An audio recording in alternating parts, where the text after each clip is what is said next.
Достар, бүгін сіздермен бірге Жансая. Бүгін біз тауықтың төс етінен фарш дайындайтын боламыз. Әдетте басқа видеолар қарасаңыздар, дайын фаршты қолданып жатады. Мен сіздерге осылай блендерден өткізілген түрін көрсетейін деп жатырмын.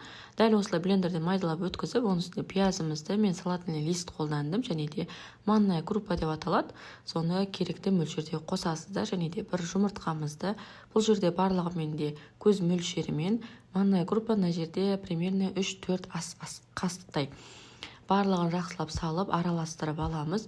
Мен бұл жерде, достар, морозильникке қатырайын деп жатырмын. Сондықтан мен арнайы доскаге осылай домалақтап алдын ала ұн сеуіп, ұнды көп мөлшерде шашасыздар. Сол кезде котлеттеріңіз оңай алынатын болады.